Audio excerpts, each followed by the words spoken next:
kuasa hukum dari paslon 01 yang akan kita berikan kesempatan bersama-sama nanti pemaparannya dari kuasa hukum 03 Pak Dr. Vincentius Medrova.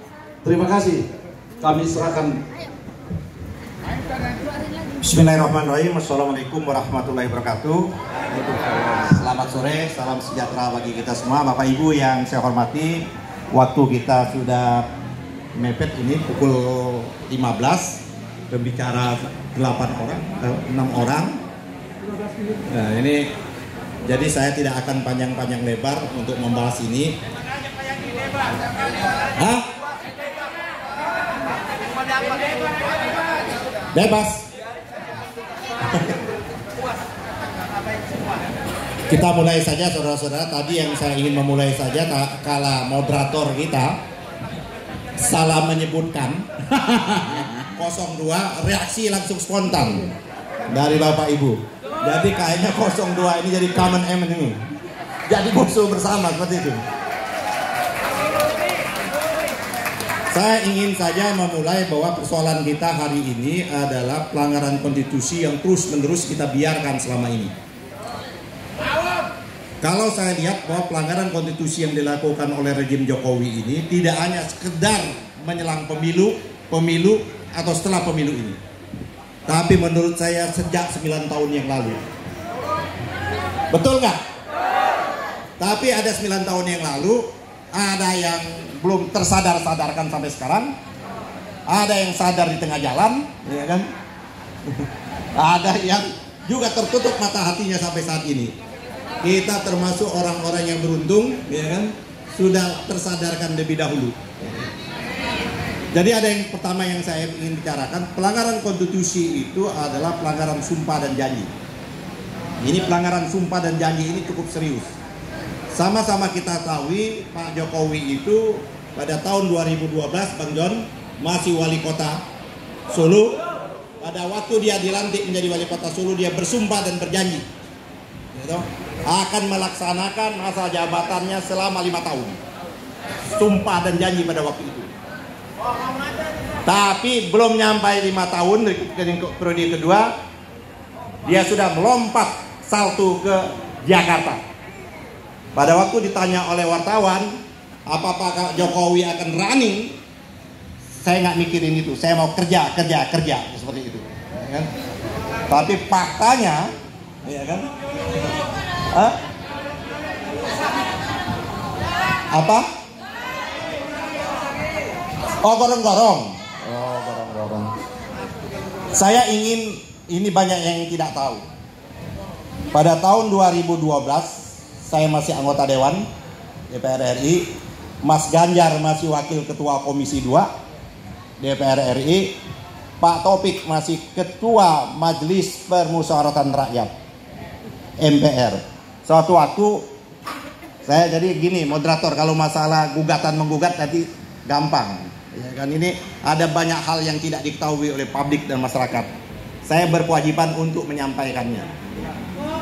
Sehingga pada waktu 2012 itu Pak Taufik itu manggil saya datang ke ruangannya, saya bilang, saya manggilnya karena sama-sama orang Palembang, wong kito galo, bukan wong kito gilo. Bung Repli juga orang Palembang juga. Jadi pada waktu itu dia bilang, "Dik, coba kau nilai ada orang yang mau jadi gubernur DKI. Kira-kira pantas atau tidak? Yang kedua, kira-kira menang atau tidak melawan yang namanya Fauzi Bowo." Saya nggak tahu siapa orangnya itu. Tidak selang lama datang Ganjar. Karena waktu itu Ganjar Komisi 2 toh. Saya yang ke Ganjar Bang John. Ganjar, Kak, bukan, ada lagi orangnya. Tidak berapa lama ada datang orang, ya kan? Saya juga nggak kenal orang itu, tidak tahu siapa orang itu, ya kan? Konyong-konyong dia datang. Kalau mau diparodikan jalannya kan? Kalau mau diparodikan kan? Dia datang, saya nggak tahu. Pak Taufik memperkenalkan, ini Dik, namanya Pak Jokowi, wali kota Solo. Oh ya, siap. Terus apa dia bilang? Oh, saya sudah kenal dengan Bang Yandi. Saya merasa belum pernah berkenalan dengan dia. Ya kan?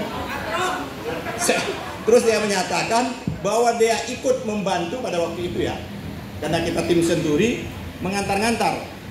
Ini orang kayaknya nggak ada peristiwa itu. Kok berani menyatakan peristiwa yang tidak ada menjadi ada seperti itu? Alias apa itu? Ada. Alias apa? Nah, itu dia. Terus sudah selesai, dia bicara sekitar 5-10 menit. Terus Pak Taufik nanya, dia balik, kira-kira kalau orang itu jadi gubernur DKI menang nggak lawan Fauzi Bowo? Nggak ada tampangnya, dia bilang. Nggak ada tampangnya, pasti kalah. Ya kan?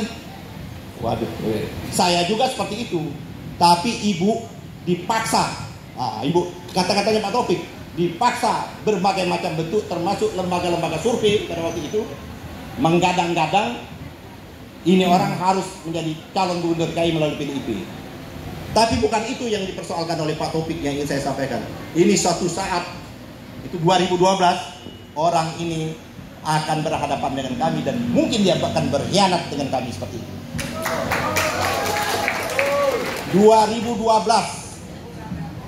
2024 kejadian, artinya 12 tahun yang lalu terpilih jadi presiden.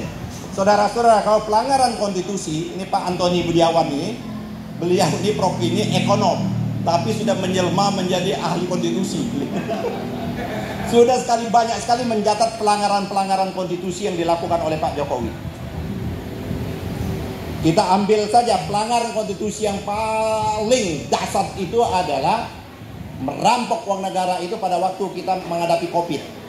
Dia keluarkanlah COVID, saya ingat betul itu Perpu 1 tahun 2020. Perpu 1 tahun 2020 itu melanggar berbagai macam undang-undang.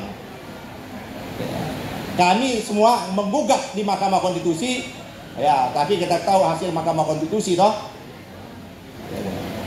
Mengambil hak DPR sebagai budgeting, mengambil hak DPR sebagai pengawasan, mengambil haknya Badan Perwakilan, dan mengambil haknya pengadilan. Karena pengambil kebijakan di dalam yang namanya Perpu itu tidak dapat dituntut baik perdata maupun pidana dan lain sebagainya. Jadi pelanggaran-pelanggaran konstitusi ini terus-menerus dilakukan. Sayangnya DPR kita pada waktu itu yang harusnya mengawasi, yang harusnya ada fungsi secara konstitusional mengawasi, bahkan melakukan bila perlu sampai impeachment, itu tidak dilakukan sampai saat ini. Oleh karena itu kita beberapa waktu yang lalu rame-rame ke DPR, Bang Don, untuk meminta DPR menggunakan hak konstitusionalnya, yaitu angket. Ini kalau angket terjadi, ini bisa kebongkar semua.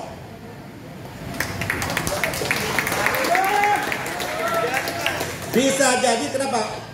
Panitia angket, pansus angket bisa memanggil siapapun, termasuk persoalan-persoalan menjelang pemilu ini. Saudara, saya memang ragu ini di tempatnya Bung Refli pada waktu itu di Koalisi Aksi Menyelamatkan Indonesia. Jadi kalau ini adalah menyelamatkan reformasi, baru stadiumnya baru 2. Yang kita perlu selamatkan itu bukan reformasi, karena reformasi ini menelikung menurut saya tuntutan mahasiswa pada waktu itu. Hati-hati kita, jangan sampai reformasi jilid kedua menelikung lagi yang seharusnya tidak boleh tampil lagi di politik nasional, dia masih tampil di politik nasional. Padahal dia melakukan kejahatan dan melegitimasi kejahatan rejim Orde Baru, tapi dia tampil terus-menerus sampai saat ini. Jadi kalau menurut saya reformasi, hati-hati Bung Pandi, Adinda Pandi. Mungkin bukan jalan keluarnya, ya, mungkin di atasnya sedikit, itu apa itu namanya tuh? Nah, jadi itu persoalan kita sekarang ini sudah carut marutnya, kerusakannya di berbagai macam lini, pelanggaran-pelanggaran juga di berbagai macam lini, menggunakan institusi hukum, menggunakan institusi politik untuk melanjutkan kepentingan-kepentingannya. Persoalan sekarang apa yang kita hadapi sekarang ini, karena ada satu keluarga, satu orang takut turun.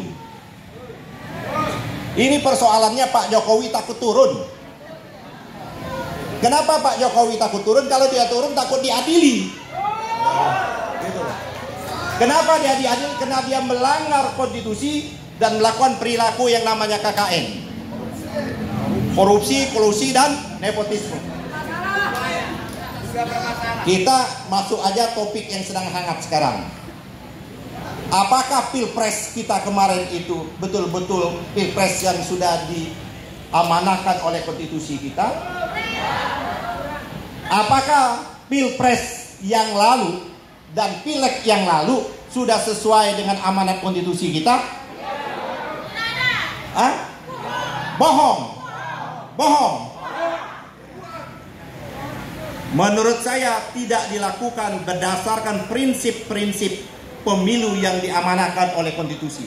Apa prinsip dasarnya? Jujur dan adil.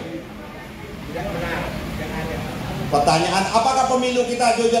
Sejak awal sudah tidak jujur dan tidak adil. Sang paman berani dia menerobos menegakkan azas pemilu yang jujur dan adil.